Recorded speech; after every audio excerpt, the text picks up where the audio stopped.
Boa tarde. Hoje é 6 de setembro de 2023, quarta-feira, e o Grupo de Conjuntura está novamente reunido para discutir um tema que tratamos a semana passada. Tá?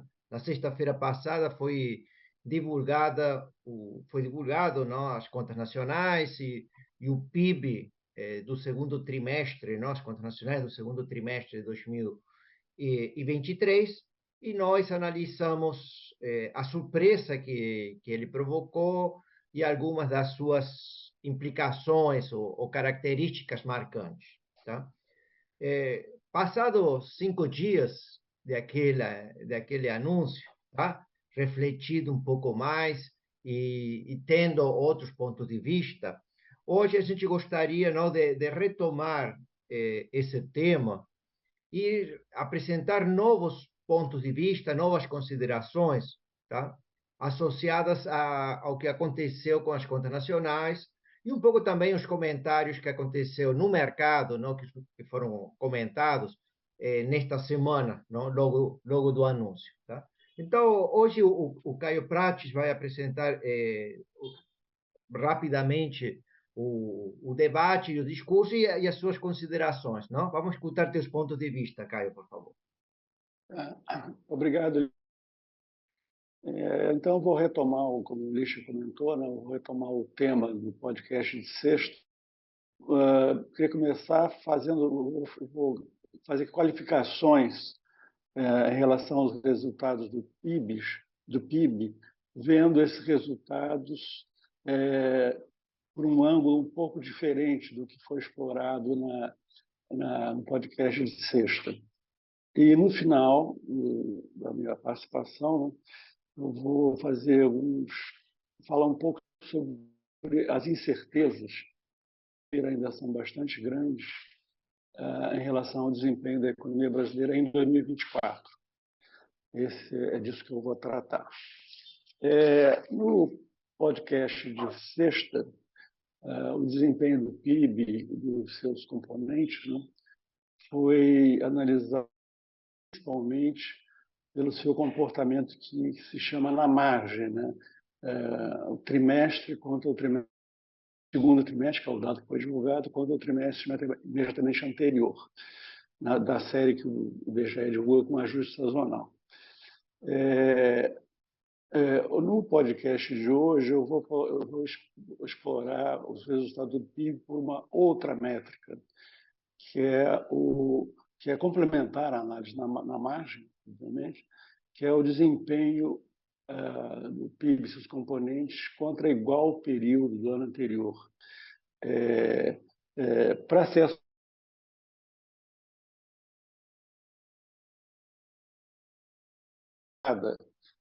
que ela dá uma visão mais clara da trajetória dos componentes do PIB em relação ao ano anterior, que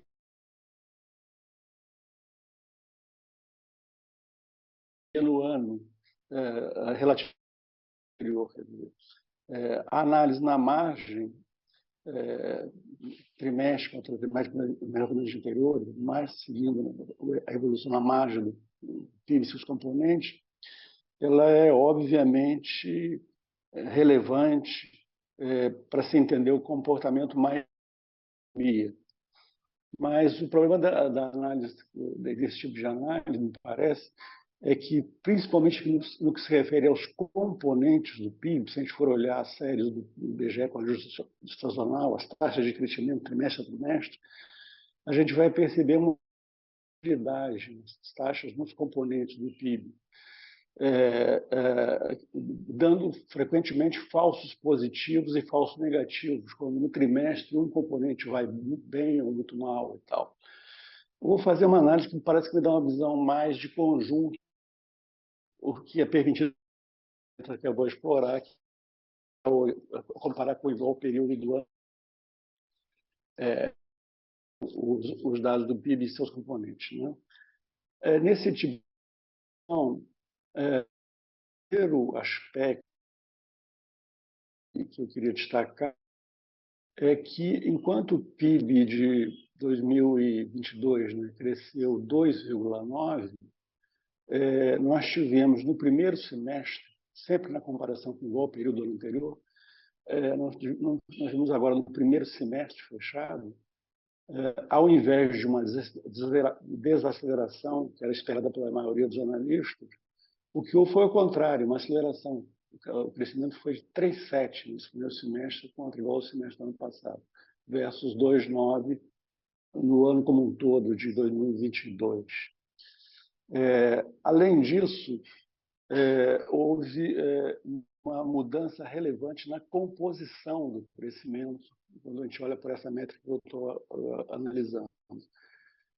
Enquanto em 2022 o crescimento foi liderado, de um lado, pelo consumo das famílias, que cresceu 4,3%, e do lado da oferta pelos serviços, que cresceram 4,2%, portanto, 2,9%. Quando a gente olha para o crescimento no a gente percebe que houve uma desaceleração bem relevante do consumo das famílias e dos serviços. O consumo das famílias caiu para 3,2% e serviços para 2,6%, contra o crescimento acima de 4%, como eu falei, no ano passado. Esses crescimentos ficaram abaixo dos 3,7% que cresceu o PIB. Então, houve uma mudança aí na composição do PIB a ser analisada. Ainda assim, esse consumo das famílias dos serviços, com essas taxas apresentadas no primeiro semestre, a gente pode considerar um bom resultado, dadas as circunstâncias. Quer dizer, isso está ocorrendo no contexto de um aperto monetário, de condições financeiras bem apertadas, né, de monetário restritivo. Então, nesse sentido, eu diria que é um bom resultado, ainda que com claro viés de desaceleração. No que se refere especificamente ao consumo das famílias, essa resiliência no contexto de condições financeiras tão apertadas pode ser atribuída, eu diria, em primeiro lugar, à expansão, é um efeito indireto da forte fiscal que está ocorrendo nesse ano. Há uma segunda razão, a queda relevante da inflação ocorrida nesse ano, da renda real das famílias, né? E muito importante, a resiliência surpreendente, eu diria, do mercado de trabalho. Essa resiliência, ela, em parte, tem a ver também com a questão da expansão fiscal, indiretamente turbina o mercado de trabalho, ser atribuída, de algum modo, à reforma trabalhista, em certos aspectos, mas, a rigor, o comportamento do mercado de trabalho, esse comportamento tão positivo que vem ocorrendo, não me parece completamente esclarecido. Eu acho que isso é uma questão em aberto. O mercado de trabalho. Então, deixaria isso como uma interrogação, na verdade.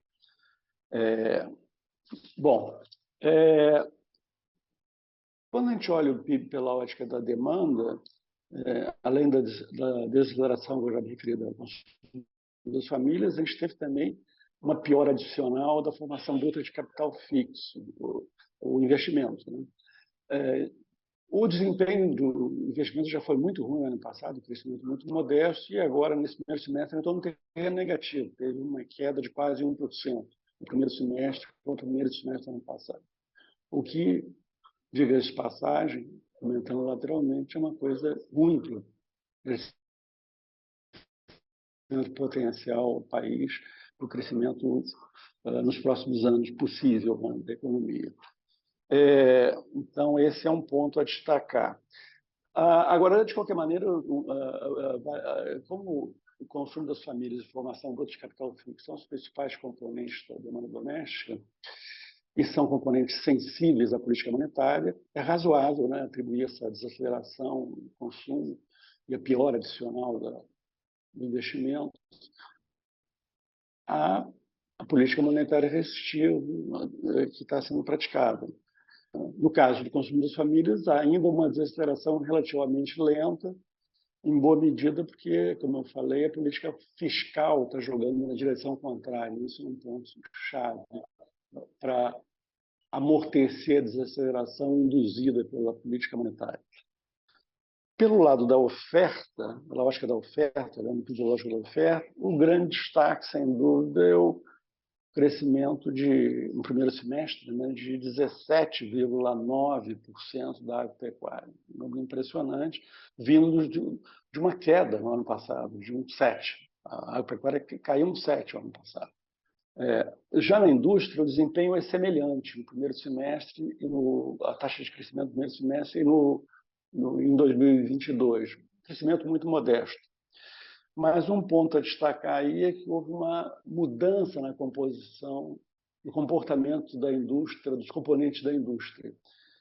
A gente teve, embora a indústria como um todo tenha uma taxa parecida nessa comparação, quanto cresceu nesse primeiro semestre, quanto cresceu ano passado, se a gente for olhar pelos componentes, a gente vê que a indústria extrativa, basicamente produção de petróleo e minério de ferro, teve um crescimento superior a 8% no primeiro semestre, também vindo de uma pequena queda no ano passado. Então,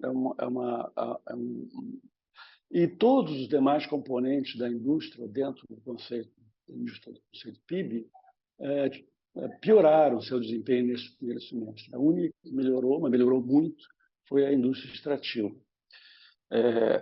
Então, esse é um ponto a destacar. Só para destacar nos outros demais setores, a indústria de transformação, que poderia chamar assim o coração da indústria, né, já vinha no terreno negativo ano passado, teve uma pequena queda, e essa queda foi nesse primeiro semestre. Então, se a gente olhar para a produção de bens, né, que é o agro, a pecuária e a indústria, a gente vê que o que está indo bem são os setores produtores de commodities. É isso que está indo bem. A pecuária e a indústria extrativa. É isso. O resto está indo mal. No caso, o resto da indústria. Então, basicamente, é isso que está segurando, pela lógica da oferta, os setores produtores de commodities. Então, esse é um ponto. E isso tem muito a ver com o fato de que os preços de commodities dispararam de 2020 até meados de 2022. Depois tiveram uma queda, mas uma queda leve em relação ao período, ainda estão no nível muitíssimo superior ao que era o preço dos commodities, ainda estão pegando, por exemplo, o índice CRB, ainda estão no nível muito, muito superior ao que era pré-pandemia. Caíram em relação ao pico que foi em meados de 2022. Então, esses setores de produtores de commodities estão se beneficiando desse contexto de preços muito altos. E eles é que estão segurando o PIB pela lógica da oferta. E isso ele está indo relativamente bem, como eu falo, 2,6%. Muito, de certo modo, em boa partida do consumo das famílias, é o principal determinante do consumo das famílias.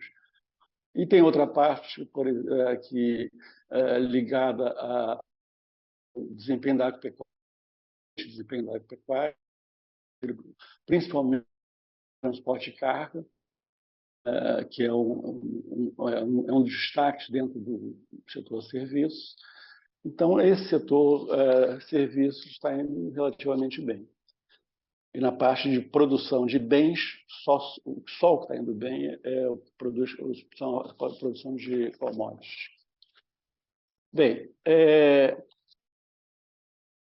PIB, ótica da demanda, o que chama bastante atenção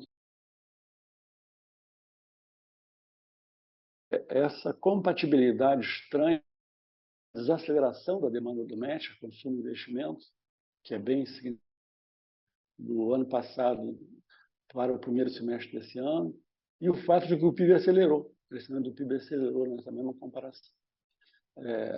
Então, isso é um ponto para abrir a contribuição para o crescimento nesses dois períodos, primeiro semestre do ano passado como um todo, dos componentes do PIB pela lógica da demanda, que é consumo das famílias, formação bruta de capital fixo, governo, e isso mais exportações líquidas, mais variação de estoques. Então, esse é o... Sendo que consumo das famílias, mais consumo do governo, demanda doméstica final. Então, além dela, tem exportações líquidas e a variação de estoques. Né? O que explica esse comportamento, de certo modo, surpreendente, onde a demanda doméstica desacelera e o PIB é exatamente o fato, é o comportamento das exportações líquidas. Foi basicamente isso que compensou. Foi mais do que compensou, quer dizer, a contribuição, se fosse doméstica, o PIB teria desacelerado do ano passado para o primeiro semestre. Ele acelerou por causa das exportações líquidas e por causa da variação do impacto do PIB da variação de estoques. As líquidas, aí, o destaque são as exportações de commodities. Então, é o efeito pelo lado da demanda, aquilo que a gente viu pelo lado da oferta. O extraordinário desempenho da produção de commodities, tanto a agropecuária quanto da indústria extrativa. Do lado da demanda, isso bate nas exportações. Aí é o aumento das exportações. Em relação ao impacto do PIB nesses períodos que eu estou comparando, é o seguinte: no PIB do ano passado, crescimento de 2,9%, os estoques jogaram negativamente, quer dizer, o PIB teria crescido bem mais do que 2,9% se não fosse o fato de que parte da demanda doméstica foi atendida por redução de estoques na economia, e não por aumento do PIB. Então, isso, para você ter uma ideia da relevância disso, isso subtraiu 1,1 ponto percentual do crescimento do PIB no ano passado. Ou seja, se o impacto de estoques fosse nulo, nem prejudicando, nem contribuindo para o PIB, o crescimento do ano passado não teria sido 2,9, teria sido 4. Então, para vocês terem uma ideia da importância desse impacto.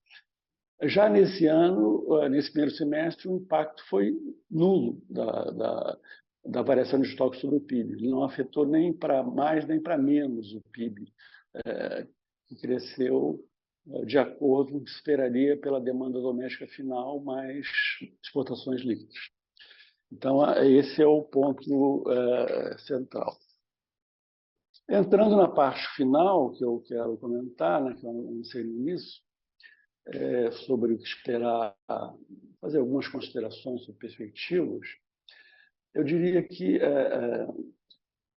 à luz do desempenho recente do PIB, né, que eu fiz esses comentários, e em particular desses fatores específicos de sustentação do bom desempenho, que eu procurei dar destaque, né, e também do comportamento das condições financeiras, juros futuros, câmbio, bolsa, que determinam, em última análise, né, o ambiente macro em que opera a economia. À luz disso tudo, o que a gente pode esperar para 2024? Eu diria que, em primeiro lugar, que as incertezas em relação ao desempenho da economia no próximo ano ainda são muito elevadas. Me parece muito pouco provável, por exemplo, que um cenário mais otimista de alguns analistas se realize. O cenário mais otimista é esse. Tem já alguns analistas dizendo que é possível que o crescimento no ano que vem seja igual ao desse ano, ao redor de 3%. Então, teríamos, tal como ocorreu nos últimos anos, mais uma surpresa positiva com o PIB e, de novo, muito robusto, digamos, para alguns analistas próximos desse ano. e muito acima do que é o consenso, que é 1,3% de crescimento no ano que vem. Consenso de mercado pegando pelo relatório Focus do Banco Central. Então, eu acho que esse cenário otimista é muito verdade. A probabilidade dele é bem baixa. Mas, enfim, vamos pensar um pouco sobre essas incertezas, aí, né, entrando na parte final da minha apresentação do podcast. Vamos pensar um pouco nessa parte das incertezas sobre 2024. Me parece que um ponto de partida para ver isso, a questão diz respeito ao comportamento das chamadas condições financeiras da economia, né? Sobretudo o comportamento dos juros. As taxas mais longas, elas são sensíveis ao fiscal. E a questão fiscal me parece ser um grande em 2024. A meta do governo, como se sabe, é zerar o déficit primário no próximo ano. É uma meta muito difícil de atingir, isso é consenso entre os analistas. Se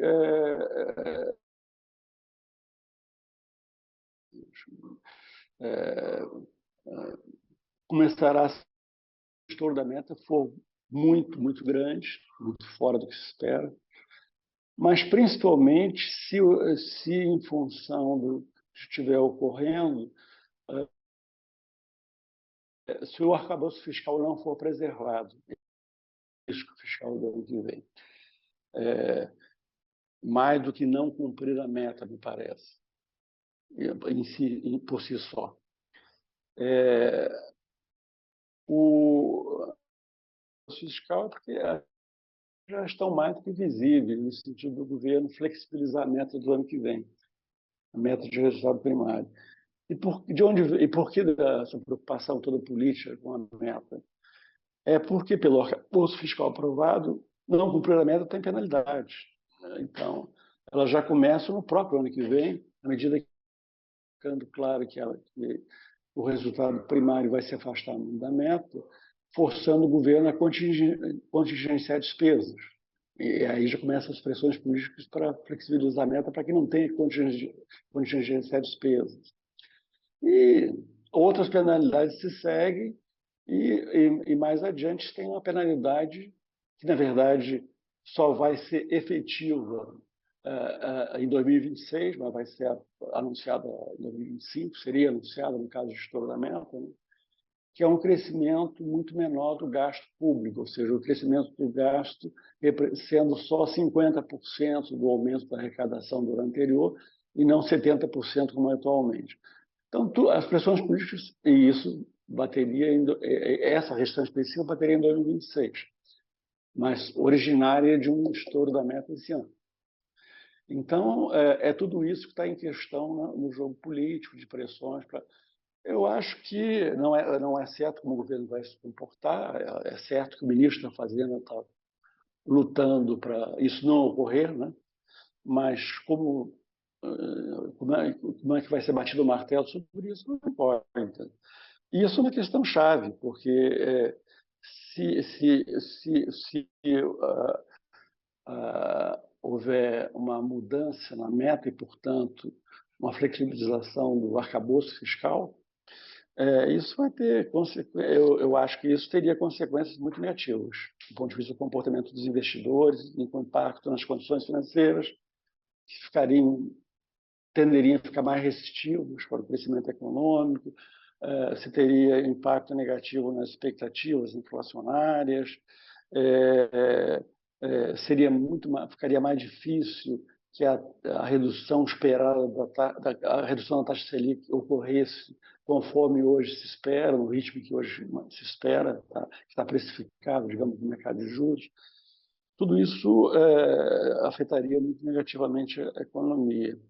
Então, esse é um ponto importante a levar em conta. Agora, me parece que o fator crucial que atuará negativamente para o crescimento no ano que vem será a perda do enorme impulso fiscal desse ano. A gente vai passar de um crescimento do gasto esse ano superior a 8% em termos reais. Aliás, no acumulado já janeiro, julho, quanto ao período do ano passado, está em 8,7% o crescimento do gasto. O real previsto no orçamento agora, enviado para o Congresso, é de apenas 1,7% ano que vem. Sem contar que, do lado da arrecadação, o governo embutiu no orçamento uma previsão de um aumento de 168 bilhões de reais. Não dizer que ela não aconteça, que a meta não seja cumprida, que é o mais provável, mas vai haver um aumento grande da arrecadação. E isso tende a... Então, a combinação de um gasto, uma expansão de gasto muitíssimo mais modesta, com um forte aumento da arrecadação, seja qual for ele, são fatores que vão reverter completamente o impulso fiscal desse ano. A questão é como que a economia vai reagir a isso, que impacto isso terá na economia. Não me parece que será pequeno. Então, essa é uma questão importante quando a gente pensa no que vem. E, finalmente, para encerrar mesmo, uma rápida referência à questão do cenário externo, né, que é sempre crucial para o desempenho da economia brasileira. Como é que vai estar se comportando a economia mundial? O cenário mais provável hoje é de continuidade de uma desaceleração moderada na esteira de uma política monetária ainda restritiva, mas há também uma preocupação específica e grande com a China, e a China importa muito para a economia brasileira, por diferentes canais, diretamente pelas exportações, né, nossas, mas indiretamente porque também afeta preços de commodities. A China tem um peso importante na determinação de preços de commodities, em particular os commodities que são tão importantes para o nosso bom desempenho esse ano da economia. Enfim, o cenário externo, seja pela sua influência sobre, aí pensando como um todo, seja sua influência sobre preços de commodities, seja sobre a influência sobre as nossas condições financeiras domésticas, a partir do grau que haja de aversão ao risco no mundo, do comportamento do dólar, etc. Tudo isso são variáveis ainda um pouco em aberto, né, ou bem em aberto, que vão ter grande influência na economia brasileira e para onde isso vai. Né? Então, são essas incertezas, entre outras, que tornam muito difícil prever o desempenho da economia brasileira em 2024. Mas o que me parece é que aquele cenário de repetição de uma coisa próxima, de desempenho de crescimento próximo desse ano, é um cenário de probabilidade muito, muito baixa. Isso acho que a gente pode dizer. O que vai acontecer é muito incerto, mas esse cenário otimista eu quase que apostaria que não vai acontecer. Então, eu ficaria por aí, Liz. Ok, Caio. Então, digamos, resumindo um pouquinho, Caio fez uma análise sobre interpretação do que aconteceu com o PIB neste primeiro semestre de 2023, destacou o papel, não, das commodities, tanto pelo lado da oferta quanto de demanda, e também a variação de estoques, não, que sair por aí que vieram as surpresas principais. Tá? E depois, em termos das perspectivas, a gente estamos num ciclo econômico onde temos uma desaceleração do nível de atividade e ele vai se... Em princípio, as perspectivas são de isso continuar. Não, mais ou menos, esses seriam teus pontos de vista, Caio. Não vi a última, deu uma trancadinha na E, última frase. em termos de perspectivas, então, a gente teria uma desaceleração do nível de atividade o ano que Não vem. sabemos de que intensidade. Não A sabemos a intensidade da intensidade. aceleração, eu acho que é incerta. Eu acho muito pouco provável que haja uma reedição de um crescimento do tipo 3%. Agora, a intensidade da aceleração depende de variáveis que procurei elencar aqui e que são fatores de incerteza. A gente não sabe bem o desfecho. De repente, o arcabouço fiscal, o governo mantém isso, tem um impacto muito positivo. De repente, o cenário externo pode não ser tão ruim, hoje se imagina. E, enfim, tem várias questões em aberto que que vão influenciar. Tem uma que eu não falei por falta de tempo, que é a questão do comportamento da inflação. Eu tinha preparado, mas deixei porque eu vi que ia estourar o meu tempo. Mas, enfim, tem questões em aberto que vão influenciar o ritmo dessa desaceleração. Mas me parece que desaceleração é um cenário básico. Pelo menos eu trabalho na minha cabeça e isso vai acontecer. Não sei se é para 1,3, como é o consenso do mercado, ou superior, ou até inferior, depende de muita coisa que hoje é difícil dizer. Porque eu procurei. É melhor a gente olhar as premissas e ver. Eu só acho que a perda do impulso fiscal não é uma coisa trivial, porque ele foi muito importante para o crescimento esse ano, além dos preços de commodities. Eu diria que os preços de commodities são impactos produzem commodities, né? Agropecuária, indústria de um lado, e o impulso são uma variável chave para o crescimento. Então, monitorar essas coisas é importante para ver como vão se comportar. Sem um impulso fiscal, eu acho que já é um impacto muito negativo, muito relevante para a economia. Resta ver como é que vão estar os preços dos commodities.